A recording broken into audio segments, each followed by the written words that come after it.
Herkese merhabalar. Havaların soğumaya başladığı şu günlerde ben de bugün sizlere bağışıklık güçlendiren çok da besleyici bir sebzeli tavuk suyu çorbası tarifi hazırladım. Sözü çok uzatmadan hemen tarifimin detaylarına geçiyorum. İyi seyirler dilerim. Bu tarifimde toplamda 3 tane kalçalı tavuk but kullandım. Bu uç kısımlarını kestikten sonra üzerindeki tüylerinden arındırdım ve güzelce temizledim. Şimdi tavuk etlerini geniş yayvan bir tencerenin içerisine alacağım. Tencerenin içerisine tavuk etlerini yerleştirdikten sonra daha da suyunu lezzetlendirmek açısından bir tane defne yaprağı, 2 tane sarımsak ve bir orta boy soğanın yarısını doğrayarak ekliyorum. Ben tavuklarımı bugün tencere içerisinde haşladım. Sizler dilerseniz düdüklü tencere içerisinde de bu işlemi daha kısa sürede yapabilirsiniz. Şöyle üzerine bir tatlı kaşığı kadar da tuz ekledikten sonra tavuk etlerinin üzerine geçecek kadar da soğuk su ekleyerek tenceremi ocağımın üzerine alıyorum.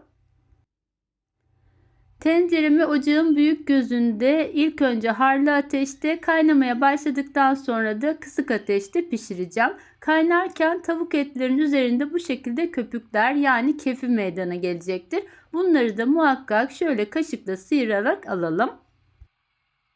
Tavuk suyunu çorbamızın içerisinde de kullanacağımız için daha berrak görünümlü bir çorba için mutlaka bu işlemi yapalım. Şimdi kaynadıktan sonra kapağını kapatıyorum ve kısık ateşte tavuklarımı ara ara da şöyle alt üst çevirerek pişiriyorum. Bu tarifte mutlaka kemikli tavuk eti kullanmanızı tavsiye ederim. Sadece göğüs etiyle yaparsanız çorbanızın lezzeti de olmayacaktır. Şöyle ara ara çevirerek güzelce tavuk etlerimi pişirdim. Pişip pişmediğini de şöyle üzerine bir bıçak batırdığınızda kolaylıkla batıyorsa, aynı zamanda tavuk etleriniz de böyle parçalanmaya başlamışsa artık pişmiş demektir. Pişen tavuk etlerini şöyle bir servis tabağının içerisine alarak kenarda soğutacağım ve daha sonra da didikleme işlemi yapacağım. Tencerenin içerisinde kalan suyu da güzelce bir süzgeç yerleştirmiş olduğum kasenin içerisine süzüyorum. Tavuk suyunun içerisinde pişen soğan ve sarımsakları da şöyle kaşığın tersiyle süzgeçten geçirerek tekrar tavuk suyunun içerisine alıyorum. Şimdi tavuk suyumu kenara alacağım ve tavuk etlerimi didikleyerek çorbanın yapımına devam edeceğim. Pişen tavuk etlerinin şu üzerinde bulunan deri kısımlarını mutlaka sıyırıp alın. Bunları çorba içerisinde kullanmayın. Aksi halde çorbanızın üzerine çıkacak hoş olmayan bir görüntü meydana getirecektir. Tavuk etlerini soğuduktan sonra elimle güzelce didikledim. Ben çorba içerisinde etleri iri iri sevdiğim için çok küçük parçalara ayırmadım. Ama sizler daha küçük olmasını istiyorsanız bıçakla keserek tavuk etlerini daha da küçültebilirsiniz. Çorbamızın ön hazırlığını bu şekilde tamamladıktan sonra şimdi sıra geldi çorbamızı yapmaya. Uygun bir çorba tenceresini ocağımın üzerine aldım ve içerisine 4-5 yemek kaşığı kadar sıvı yağ ve küçük bir parça da tereyağı ekledim. Yağ eridikten sonra bir tane orta boy havucu rendenin kalın kısmıyla rendeledim. Bunu da yağın içerisine ekliyorum. Havuçlar rengini yağ verinceye kadar şöyle de sürekli karıştırarak yaklaşık 1 dakika boyunca soteledim ve ardından içerisine yarım soğanı da küçük küçük doğrayarak ekliyorum. Ben bu tarifte bir orta boy soğan kullandım. Yarısını tavukları haşlarken diğer yarısını da çorbayı yaparken ekledim. Şöyle 1 yemek kaşığı olacak şekilde de kıvam vermesi açısından un ilave ediyorum. Unla birlikte de güzelce kokusu çıkıncaya kadar kavurma işlemine devam ettim. Tüm malzeme güzelce kavrulduktan sonra da kenarda ayırmış olduğum tavuk suyunun tamamını tencerenin içerisine ekliyorum. Ben ilave olarak 2 su bardağı kadar da normal su ilave ettim. Şöyle güzelce karıştırıyorum ve çorbamı kaynamaya bırakıyorum. Kaynadıktan sonra da diğer malzemeleri eklemeye devam edeceğim.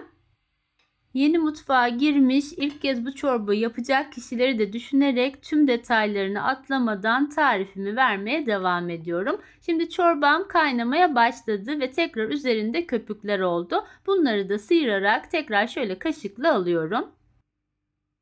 Tüm yemek ya da çorba işlemlerinde bu köpükleri bu şekilde sıyırırsanız rengi de daha pürüzsüz ve daha güzel görünecektir. Şimdi kenarda didiklemiş olduğum tavukların tamamını çorbamın içerisine ekliyorum. Tavuk etlerini de ekledikten sonra damak tadınıza göre içerisine tuzunu ilave ederek şöyle bir karıştırın ve tavuk etleriyle birlikte çorbanızı 5 dakika boyunca kaynatmaya devam edin. Tavuk etleriyle birlikte 5 dakika kaynadıktan sonra çorbamın içerisine bu aşamada küçük bir çay bardağıyla tel şehriye ekledim. Ben tel şehriye kullandım. Sizler dilerseniz arpa şehriye de kullanabilirsiniz.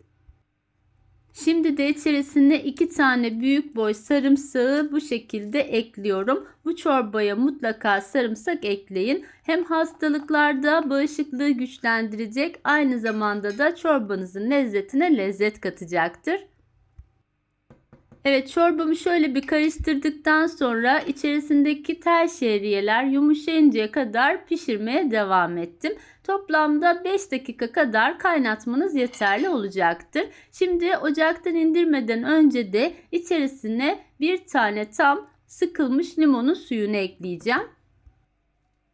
Ben ekşili sevdiğim için bir tane tam limon suyu kullandım ama sizler az ekşi olsun istiyorsanız yarım limon da kullanabilirsiniz. Aynı zamanda şöyle ince ince kıyılmış olan maydanozları da yine çorbamın içerisine en son aşamada ekledim. Şöyle bir karıştırdıktan sonra artık pişen çorbamı ocaktan indiriyorum ve dinlendikten sonra servis tabağına alarak size de yakından göstermek istiyorum. Kış aylarında özellikle bağışıklığınızı güçlendirecek, hastaları ayağa kaldıran çok lezzetli, şifa kaynağı bir tavuk suyu çorbası tarifi oluyor. Bu tarifimi sizlerin de mutlaka denemenizi tavsiye ediyorum. Sebzeli tavuk suyu çorbanız durdukça, dinlendikçe ve ertesi güne kalınca daha da koyu bir kıvam alacaktır. Bunu da ayrıca belirtmek isterim. Şöyle kase içerisine almış olduğum çorbamın içerisine ben servis aşamasında pul biber, karabiber ve tekrar biraz limon sıktım. İsterseniz sizler baharatları pişerken de ekleyebilirsiniz ama ben servis aşamasında eklemeyi tercih ettim. Bugün sizlere başlı başına ana yemek lezzetinde hastayı ayağa kaldıracak kadar güzel ve şifa kaynağı bir çorba tarifi sundum. Umarım bu tarifim sizlerin de hoşunuza gitmiştir. Tarifimi beğendiyseniz eğer beğeni yapmayı ve sevdiklerinizle paylaşmayı unutmayın lütfen. Başka tariflerde görüşmek üzere. Hoşça kalın.